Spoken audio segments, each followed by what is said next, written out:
Chers téléspectateurs et internautes de Léon Djolé, vous nous suivez de partout dans le monde. Nous sommes à Ville de Butembo, à l'est de la RDC. Le gouvernement congolais va déployer l'armée ougandaise ici à l'est de la RDC sous l'état de siège. Léon Djolé au Nord qui vous reçoit pour vous, Edgar Katembo Mateso, vice-président de la société civile du Nord Kivu, qui nous donne son point de vue sur le déploiement des militaires ougandais, congolais, précisément ici à l'est de la RDC. Oui, en fait, si les militaires ougandais entrent dans notre pays pour venir restaurer la paix et mettre définitivement fin au massacre, on pourrait dire qu'ils sont les bienvenus. Malheureusement, nous avons encore l'histoire de cette armée dans notre mémoire avec beaucoup de fraîcheur.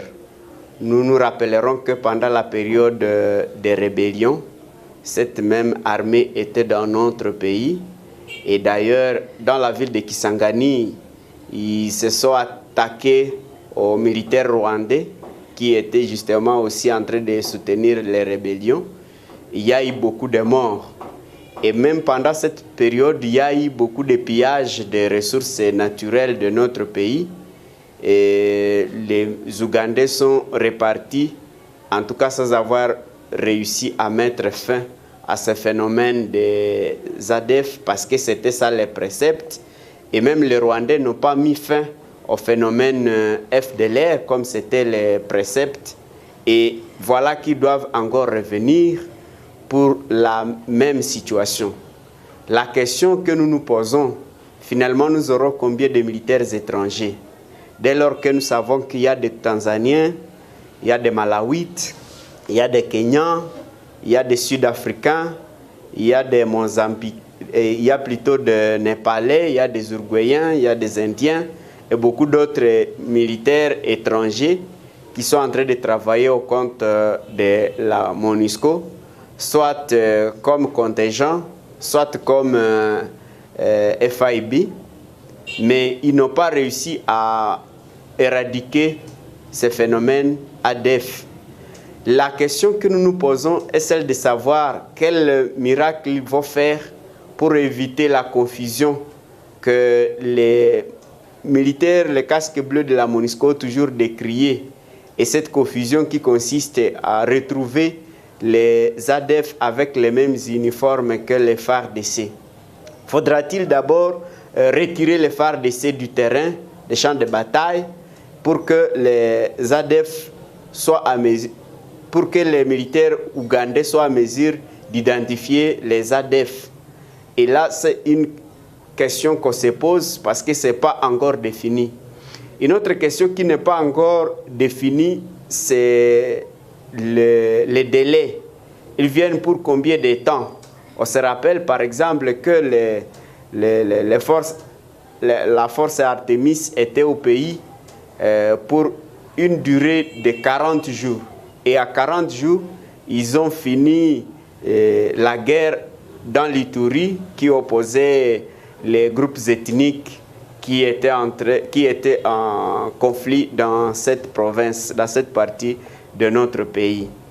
Et quand ils arrivent, nous nous posons la question par quel miracle ils pourront déjouer ces infiltrés qui sont dans notre armée, qui partagent les stratégies de guerre avec l'ennemi.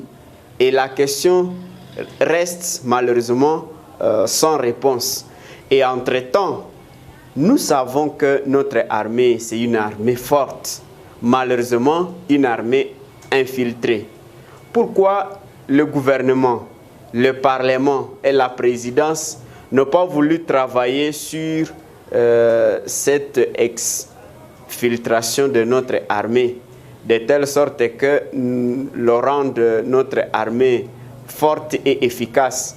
Pourquoi le gouvernement congolais, avec le Parlement et la présidence, n'arrive pas à doter nos militaires des moyens nécessaires pour faire face à l'ennemi? Pourquoi le gouvernement congolais avec le Parlement n'arrive pas à définir un salaire décent pour nos militaires afin qu'ils soient moralement forts et faire face à l'ennemi. Mais finalement, notre armée est clochardisée, humiliée à la face du monde lorsqu'on doit faire venir des étrangers à ses côtés. On devient, comme on dirait, un homme responsable, malheureusement, qui invite les voisins pour gérer son foyer jusqu'au lit conjugal. Et finalement, les enfants le prendront comme leur responsable et même ces voisins finira par s'approprier et la femme et les enfants et les biens de cette maison. Et c'est justement ce que nous craignons, la balkanisation. Lorsque ces étrangers prendront le dessus sur notre armée, et notre Parlement devrait prendre toutes ces précautions et définir des mécanismes justement pour éviter qu'il n'y ait le pire. Notre point de vue serait que notre armée soit fortifiée en lui enlevant tous ces étrangers, en lui donnant tous les moyens et à lui proposant un salaire décent. Et à partir de tous ces préalables, on pourrait maintenant l'observer si elle ne va pas mettre fin à cette nébuleuse qui n'a qu'à trop durer. Ce n'est pas une façon de minimiser l'armée congolaise quand on avait des étrangers au pays? C'est ce que nous sommes en train de dire avec cette allégorie d'un père de famille irresponsable qui fait venir les voisins pour gérer son foyer.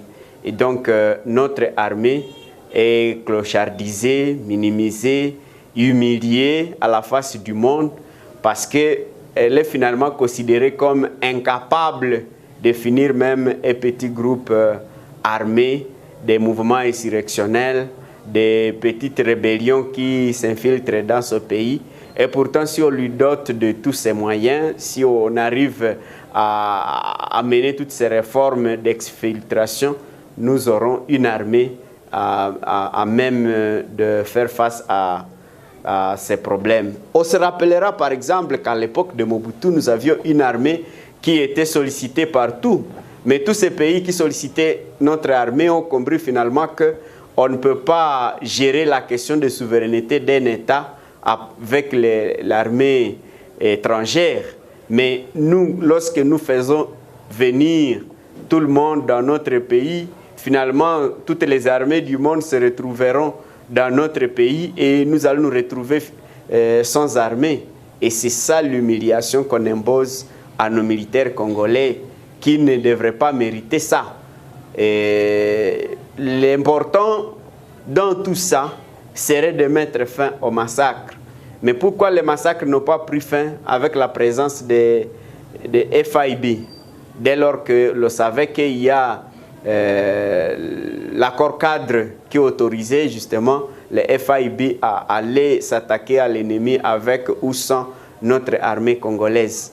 Pourquoi les contingents n'ont pas réussi à mettre fin à cette nébuleuse? Qu'est-ce que les Ougandais apporteront comme spécial pour arrêter cette guerre? Et donc, la question reste posée. Et comme nous l'avons dit à l'introduction, si c'est pour mettre fin au massacre, tant mieux. Mais si derrière cela est caché autre chose, nous estimons que les députés et les membres du gouvernement avec la présidence ont évalué toutes les conséquences que notre armée, notre pays sera en train de courir.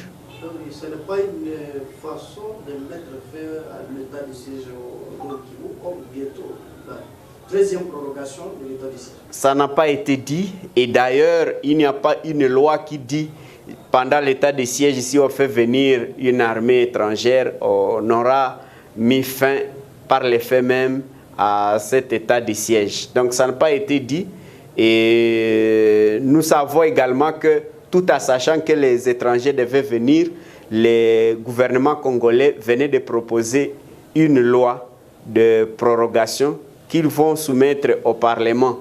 Et tout en faisant venir ces étrangers, s'ils savaient qu'ils vont mettre fin à cet état de siège, ils n'allaient plus proposer cette loi.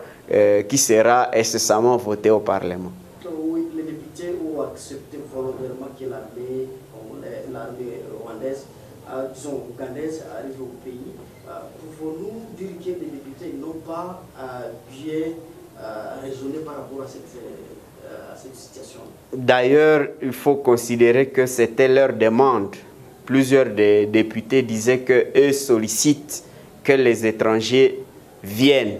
Et parmi ces étrangers, ils ciblaient les Ougandais. Bon, la question est celle de savoir qu'est-ce qui aurait motivé nos députés à porter leur choix sur l'Ouganda. Tout simplement parce que nous partageons les mêmes frontières et que ces rebelles seraient, comme on les a toujours présentés, originaires de l'Ouganda. Et en raison de jurisprudence, nous craignons que le même gouvernement, le même parlement, la même présidence ne fasse venir également les Rwandais sous prétexte que les FDLR sont encore au pays. Et finalement, ça deviendra un pays poubelle où on fait venir tous les militaires du monde. Même les pays ennemis peuvent venir s'aventurer dans notre pays et retourner quand ils veulent sans être inquiétés. Et donc, ce partenariat devra être repensé et réanalysé parce que nous craignons que ce que nous avons connu par le passé ne nous arrive encore pour la énième fois. Si les sangs continuent à couler, même en présence de militaires ougandais, et là, nous pensons que nos parlementaires, notre gouvernement et la présidence doivent tirer toutes ces conséquences. À notre niveau, nous sommes en train d'alerter que ce partenariat est danger pour la République et qu'il revient aux décideurs de prendre les dispositions. Il est de leur rôle de pouvoir analyser notre alerte, notre demande et prendre toutes les précautions afin que les pires ne puissent nous arriver dès lors que nous avons mené cette alerte auprès des parlementaires, auprès de la présidence, auprès du gouvernement, le moment où ils sont en train de préparer leur entrée. Avez-vous un dernier mot particulier adressé aux téléspectateurs en fait?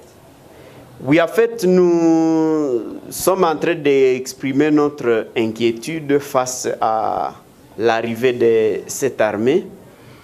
Nous savons que le souhait à nous tous, que ce soit du côté de tout le monde, le souhait c'est de voir le calme revenir dans notre pays, de manière particulière dans les provinces sous état de siège et que les massacres puissent être éradiqués. Et nous disons donc, si c'est avec l'UPDF qu'on va mettre fin à ces massacres, tant mieux. Mais nous sommes en train d'alerter l'opinion tant nationale qu'internationale que l'histoire nous rappelle que ces étrangers n'ont pas fait du bien dans notre pays. Nous sommes en train d'alerter l'opinion internationale qu'il s'agit encore d'une armée de trop dans notre pays et que tout ce que nous sollicitons serait de renforcer notre armée en lui enlevant tous ceux qui l'ont infiltré et en lui donnant tous les moyens nécessaires pour faire face à l'ennemi. Nous savons que c'est possible s'il y a la volonté politique qui part du gouvernement en passant par le Parlement jusqu'à la présidence de notre pays. Merci beaucoup, Monsieur le Président. Je vous en prie. Mpenzi Himanzekele à la présentation.